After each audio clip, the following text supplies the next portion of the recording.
हमारे दादा परदादा हमारे माँ बाप हमें हमेशा कहते बेटा यार रियल एस्टेट में इन्वेस्ट करा कर, प्रॉपर्टीज में इन्वेस्ट करा कर।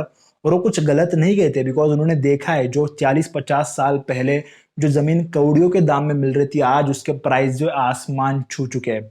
और एक स्टेबल एसेट था जहां पर जो आपको रिस्क बहुत ही कम थी।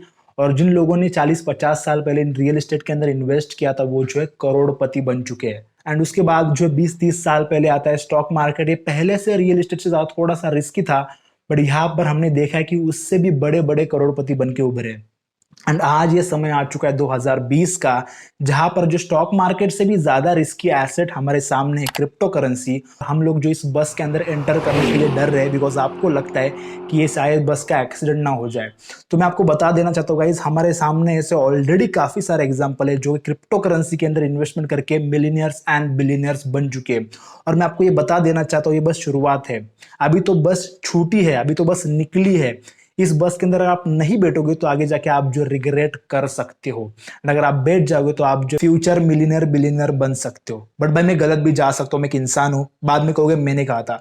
बट मेरा इतना काम है कि यार मैं आपके सामने एक फैक्ट सामने रखूंगा, बाकी आप जो अपने दिमाग का इस्तेमाल करके अपने लिए सही गलत चुन सकते हो। तो यस गाइज, हम लोग उसी मुर्गी के बारे में बात कर रहे हैं जो कि आजकल जो सोने के अंडे दे रही है।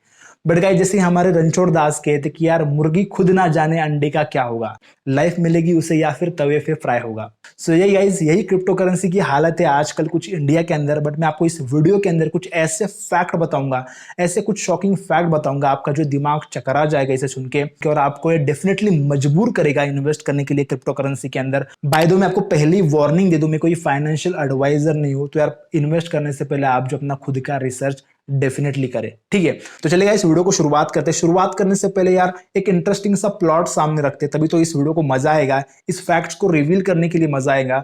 तो कहते हो कुछ साल पहले ये जो बड़े बड़े सीईओज है, जो बड़े बड़े कंपनीज के, जैसे कि बर्कशायर हैथवे, उसके बाद माइक्रोसॉफ्ट, ऐसे बड़े बड़े जो इन्वेस्टर्स है, इन सभी लोगों को, राकेश झुंझुनवाला, इन सभी लोगों को बिटकॉइन के बारे में पूछा गया था। तो उन लोगों ने क्या आंसर दिया पहले आप सुन लो, उसके बाद हम लोग जो फैक्ट को आपके सामने रखता हूं कि आज की सिचुएशन के अंदर बिटकॉइन किधर स्टैंड करता है।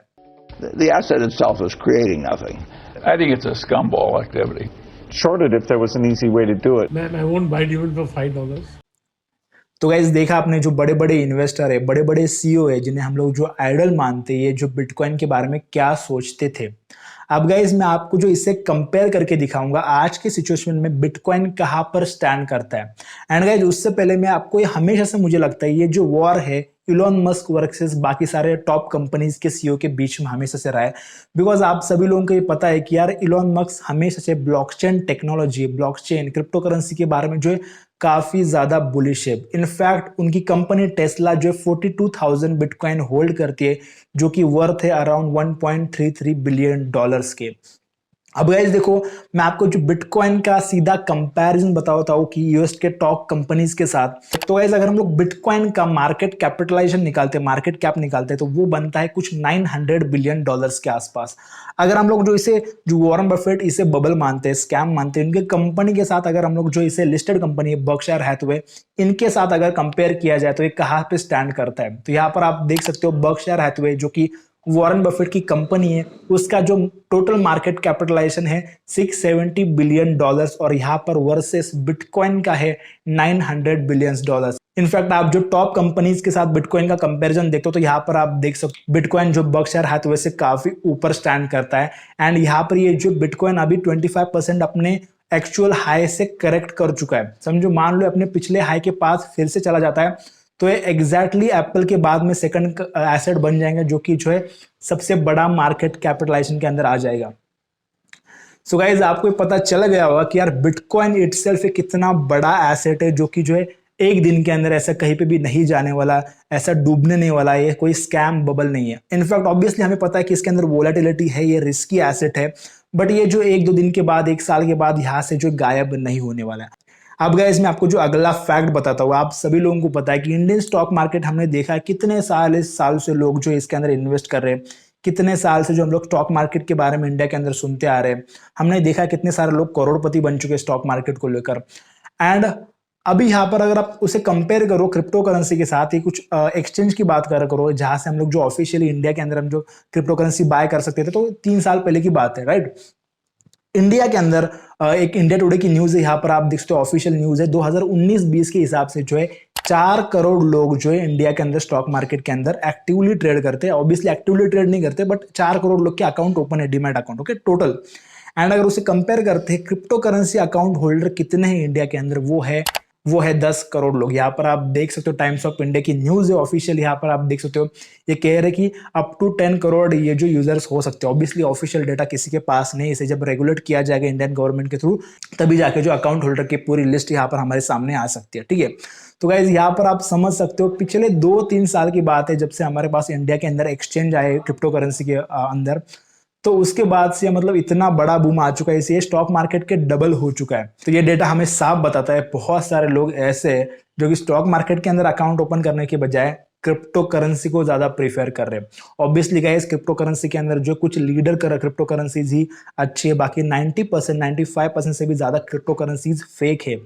तो इसके रिगार्डिंग मैं आपको एक अलग से वीडियो बनाऊंगा कौन से क्रिप्टो करेंसी के अंदर वीडियो बनाना चाहिए। बाय द वे गाइस, मैं अभी जो बिटकॉइन, इथेरियम, सोलाना एंड आवे एंड उसके बाद जो पोल्का डॉट एंड कुछ मैं माना के अंदर भी इन्वेस्ट कर रहा हूँ। तो ये सारे जो क्रिप्टो करेंसीज इसके अंदर मैं थोड़ा बहुत इन्वेस्ट कर रहा हूँ, ये आपको पता होना चाहिए। बाय द वे गाइज, मैं जो है WazirX प्लेटफॉर्म को यूज करता हूँ, ये काफी ट्रस्टेड प्लेटफॉर्म है, बड़ा एक्सचेंज है जिसके ऊपर आप जो अपना अकाउंट बना सकते हो। तो वीडियो के नीचे आपको जो है WazirX प्लेटफॉर्म की लिंक मिल जाएंगी।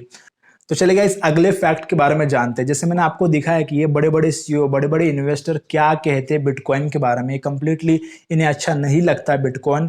बट कुछ साल बाद आप हैरान मत होना कि यही लोग जो है बिटकॉइन, इथेरियम और इन सारे ब्लॉकचेन टेक्नोलॉजी के साथ काम करने लग जाएंगे। तो इनफैक्ट ऑलरेडी काम करना शुरू कर चुके हैं। अगर आप देखो माइक्रोसॉफ्ट के बिल गेट्स की कंपनी माइक्रोसॉफ्ट, ये जो ऑलरेडी ब्लॉकचेन इथेरियम के ऊपर जो है अलग अलग एप्लीकेशन बनाने की कोशिश कर रही है, इसके ऊपर और भी इनका जो काम जारी है।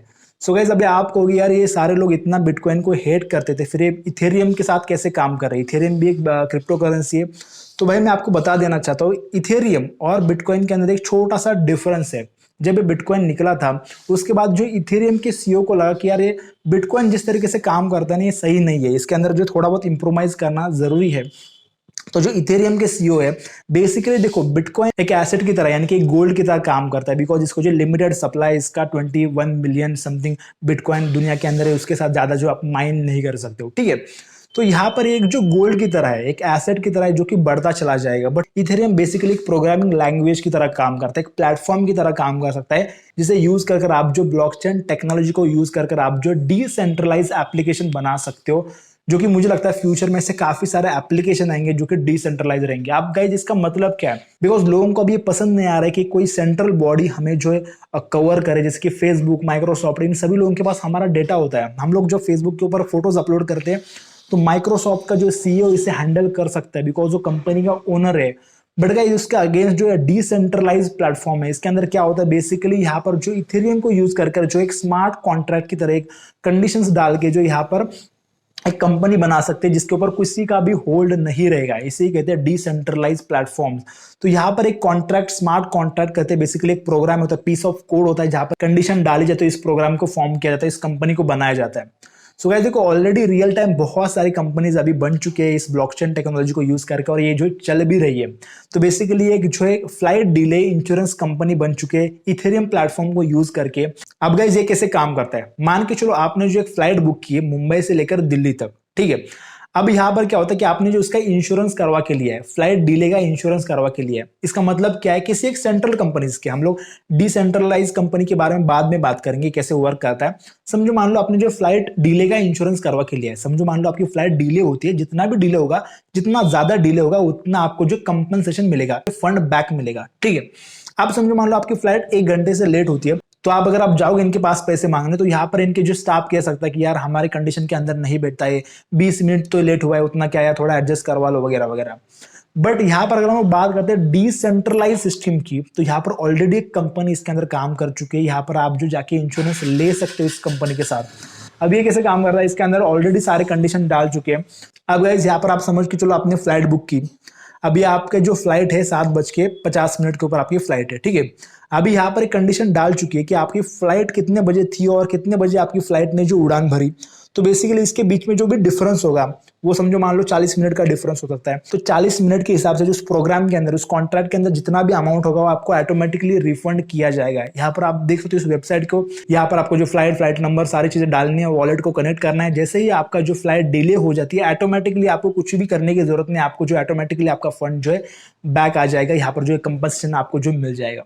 तो ना आप इस कंपनी को उल्लू बना सकते हो, ना ये कंपनी आपके साथ धोखाधड़ी कर सकती है, बिकॉज ये पूरा जो है मैन्युअली रिव्यू नहीं होता। कोई भी आपको यहाँ पर जो फिजिकली रिव्यू नहीं करेगा आपका एप्लीकेशन या फिर आपकी बात सुनेगा।